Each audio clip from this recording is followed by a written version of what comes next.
I'm Jake Williams, StateScoop's associate publisher, and we're here with Mitch Landrieu, the former lieutenant governor for the state of Louisiana and the former mayor of the city of New Orleans. Mitch Landrieu is now the president and founder of Pluribus Unum, a nonprofit organization designed to build a more just, equitable, and inclusive South. Pluribus Unum is focused on changing the divisive narratives that perpetuate systemic and interpersonal racism, cultivating and empowering courageous leaders who are advancing racial equity and championing transformative policy change. Mayor Landrieu, thanks for joining us here at FedTalks. It's great to be with you. Thanks so much for having me. So, Mayor Landrieu, let's talk first about some of the work that you did in elected office around technology, data, and innovation within criminal justice. And then we'll segue to talk a little bit about Pluribus Unum. So in 2016, you signed an executive order in New Orleans to develop an open data policy for the city. Open data is one of those things that folks have been talking about and working on for so long. The approach has certainly changed as we've seen things like artificial intelligence crop up. But from your perspective, how has your perspective on open data changed, and how can open data truly become accessible for the everyday citizen? Well, first of all, the general thrust of what we tried to do was to live up to an idea that it's hard to manage something well if you can't count it, if you can't see it, if you don't know about it. Otherwise, people are just having arguments about what it is that they think is true without really relying on the facts. And so the idea of governing with data is to know what you can know and to see what you can see. And of course, in a lot of municipal governments across the United States of America, we weren't really well equipped to do that. We were really behind in technology, the structure of the technology, the way that it was used, and our ability to see. And so when you're trying to do things like reform the police department or eradicate blighted housing or increase housing where you need it to be, or dealing with bad healthcare outcomes, it's helpful to know that, number one. Number two, it was really important to us to have input from the community. And so that's why we wanted to make it open to everybody. So when we would have what we would call blight stat meetings or crime stat meetings, which are now ubiquitous, what we would do is we would have those meetings in public and the portals would be open to the public so that when the folks that worked for me reported out on what it is that they thought they knew, they would actually have people from the communities where they were gathering information there with access to the same data so that we could make sure that we were looking and seeing the same thing. There were oftentimes, for example, just on the issue of filling potholes, when the head of public works would say there was a certain status in a certain community, and the community leader who had read the portal was there to say, I heard that you wrote that, but actually you got it wrong, that wasn't true. And so what it does is it opens up a complete dialogue and a complete communion between the community and the governing entity. It allows you to see what you can see. And in that regard, it helps you to manage towards whatever goal, that executive and that city council is trying to achieve on behalf of the people. So, you talk about data and, you put quite a focus on using data, both open and internal government data, to drive decision-making in city government. One of those efforts was NOLA for Life, which you kicked off to reduce the city's murder rate through the use of advanced analytics. Now, the program certainly had its critics, but looking back now, what did you learn? What should other communities take away from those lessons? Well, remember, data can sound very sterile and it can sound very antiseptic, but it is really connected to solving real world problems. And in the city of New Orleans, as we continue to have throughout the United States of America, we had a huge problem with gun violence. But we didn't really have any data on who was shooting, who was being shot, what neighborhoods it was necessarily happening in, what efficacy police response times were having, how could you use mental health, substance abuse, and other measures rather than just more police to solve problems. And so we thought it was really important, especially around the issue of death, for the people to really understand what was happening. And so we created what was called a comprehensive approach from soup to nuts. It had police action, but it also had community action. It had police interventions, but it also had mental health and substance abuse in it. And we thought that we could show through data that if you applied a all-on approach from bottom to top, from soft to hard, from left to right, and it was comprehensive and it was focused and targeted, then actually you could reduce the number of murders and the number of deaths in the city of New Orleans.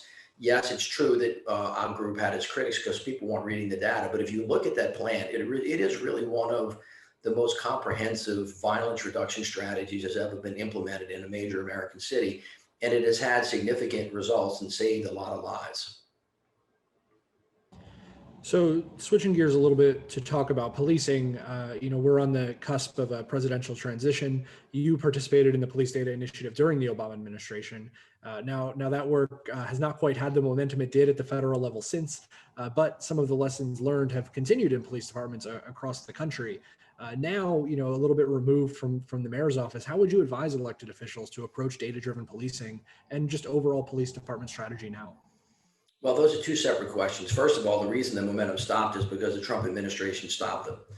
And that was a big mistake. So hopefully the Biden-Harris administration will start them again. I don't think there's any question, given what we've seen in the last year, starting with George Floyd and Ahmaud Arbery and Breonna Taylor, that our police departments can do a much better job, no question about it, of being better hired, better trained, better supervised. All of them ought to have body cameras on them. There ought to be peer policing protocols put in place like we did in the city of New Orleans, which means that police officers that are on call together should be stopping other police officers from doing bad things rather than acquiescing to them, and then a whole host of other things. So there's no question that policing in the United States of America, and I think this is probably true writ large, has to do a better job of actually protecting and serving rather than harming. And I think there's a lot of emotional discussion between and amongst all of the things that I just said, but I believe that the data reflects that that is true. The other part of it is actually using data to figure out where you're supposed to go. I mean, if you're just dealing with crime, all of the statistics demonstrate that there's only 1 or 2% of the population that is involved in violent activity. That should argue in favor of, if you're spending money, where you should spend the money and how you should spend it. It also indicates that we're spending way too much money on militarization of police departments rather than working on mental health, substance abuse, and all other things that would stop people from actually entering into the criminal justice system, whether it's through the police or some other way. And so you can use data, again, it's fairly benign, just to be able to see what you can see and know what you can know, and then get into an argument about how to interpret it. But it's essential to be able to know which direction you're going in and where you should allocate your resources and where you're having some effect or impact. Both of those things have to happen in order to make sure that all people are safe and secure, as they deserve to be. And so, you talked a little bit about sort of this moment that we're in right now. I mean, E Pluribus Unum is about breaking down the barriers of race and class, specifically in the South. And we continue to be at this time where having terrible acts of violence committed against people of color, in response, we're having and continuing these conversations of people of privilege on how to be actively anti-racist and how to build a more inclusive society. Tell me about how you see the role of technology and data in breaking down those barriers and sort of promoting that inclusion. Well, technology and data is important, but really just knowledge about our history is important too, which is hopefully with technology and data will help us do. There's no question that in the United States of America, slavery was our original sin, and racism and the perpetuation of it institutionally continues to be our nation's Achilles heel. I don't think it's only in the United States of America. We have this sense of white supremacy and nationalism across the world, but clearly in the United States of America, and especially in the South, we continue to struggle with that legacy. And if we're going to get out of it, white people in particular have to really understand our full and total history, because it hasn't been told. History's only been told through a very narrow prism, and it's led us to close our eyes to difficult things. The explosion of news around the killing of George Floyd and Breonna Taylor, Ahmaud Arbery, and I mean, actually, you can go all the way back to Emmett Till, and before that indicates to us that we have a very, very long way to go. And the first thing we need to do is to learn. There's lots of scholarship on this issue right now. There's a plethora of it. There's some fantastic new writers, and there are lots of different researchers that are working on putting the kind of data together that we need. And of course, using technology to make sure it gets where it goes. At the end of the day, though, people's kind of eyes glaze over a little bit when you talk about data and technology. It's all designed to tell us the truth. And if we're open to hearing the truth and seeing the truth, whether it's coming from a history book or a collection of data, it's going to help us formulate policies as human beings and actually bring us together. And finally, there has to be a political decision made, and political meaning an accumulation of opinion by most people in America that this is an issue that we have to confront. Because unless and until we do it, unless we go through it so that we can get to the other side, it's going to be very hard for us to honor what the name of our organization is, E Pluribus Unum, our nation's motto, out of many we are one.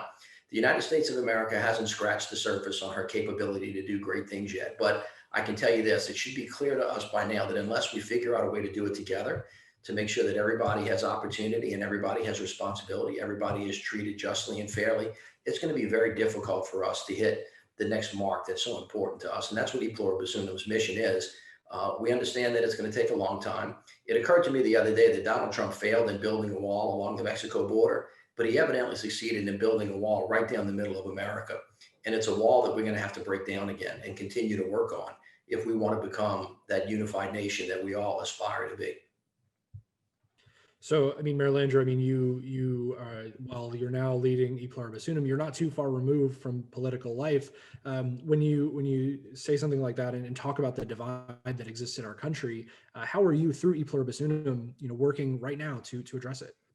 Well, that's a great question. What we have done is put our feet on the ground and in the soil, and we have traveled across 30 different counties in 13 states. We've talked to over 1,000 people and had long form interviews, just trying to ask people what they think, what they feel, what they see. How do they know what they think they know?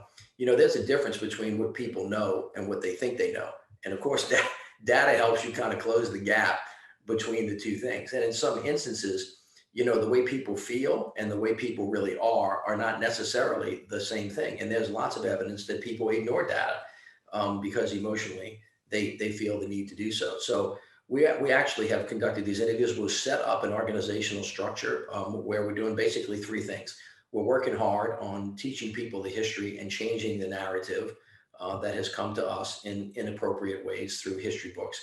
We're actually creating a leadership academy and inviting leaders from across the South to come in and learn about equity and justice.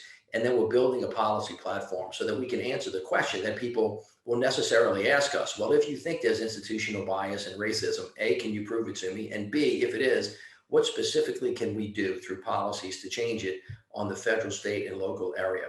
And we think that in working in those three areas, narrative change, leadership development, and policy, we will begin to turn the tide and get America to focus on how really fantastic we can be when we come together as one. That's the important thing, to seek, to know, and to find common ground. You can only do that when you believe that we come to the table of democracy as equals. Now, that's a short sentence, but that is a long haul and is a steep mountain. But as I believe that the arc of the moral universe bends towards justice, I do believe that. I don't think it's an easy bend, and I don't think it bends on its own. And I think the work will continue for as long as the United States of America exists. So we're doing that work, and we're pleased to do it. We're thankful that we've had the opportunity to do it and privileged, and we're looking forward to people being open to hearing what we think is a great vision for the country. You talk about data, and you talk about sort of making people understand and believe data and understand the conclusions that it's pulling from. We live in a society that's so dominated by conversations about what is true and what is false, what information is accurate and not accurate. How are you trying to make the case to the folks that you're talking to in these interviews, but also writ large, about the reliability of the data that you're talking about? Well, that's a really good question. In the recent presidential race, which we're still moving through as we speak, there's a big uproar about how close or how off the polls were. Polling is an imprecise science. There's no question about that. But the number of COVID deaths is not necessarily imprecise, and yet people still think that there's a conspiracy theory about making up those numbers. So it's really hard to get into people's heads that don't want to believe what they should know to be true. On the other hand, we kind of know, we don't know exactly yet how many people voted for which candidate. And yet the interpretation of that data is vastly different. For example, on election night and a couple of days thereafter, the narrative was that, oh my God, this was the closest election in American history. And half the country is one way versus half the country is not. Well, in fact, that turns out not to be true. As the votes get counted and the electoral vote goes up, it appears as though Vice President Biden's lead in the Electoral College is expanding. He's at about 306 right now. And he is going to win the race by somewhere upwards of 5 million votes. If you look at our history from 1960 until today, there have been 7 other presidential races that were far closer than that. And so really the narrative is it's not really that close a race at all. And of course, the reason why that changed is simply just because of the timing of and how we counted the votes and whose votes we counted first. And so you can see how the narrative can be in conflict with the data, and then it's really hard to change them back to get people on the same page. That really is a matter of leadership and how you use the data and how you use the technology. And so that's always going to be a constant struggle when people are fighting over who is going to grab and hang on to power and how they're going to use it, hopefully in an appropriate way. Mayor Landrieu, we could talk so much more about all of these things. We covered a lot in a pretty short amount of time. Thanks for joining us here at FedTalks. It was great to be with you. Thanks so much for having me. And thank you to our audience for being a part of this conversation. Stay tuned for great sessions here at FedTalks.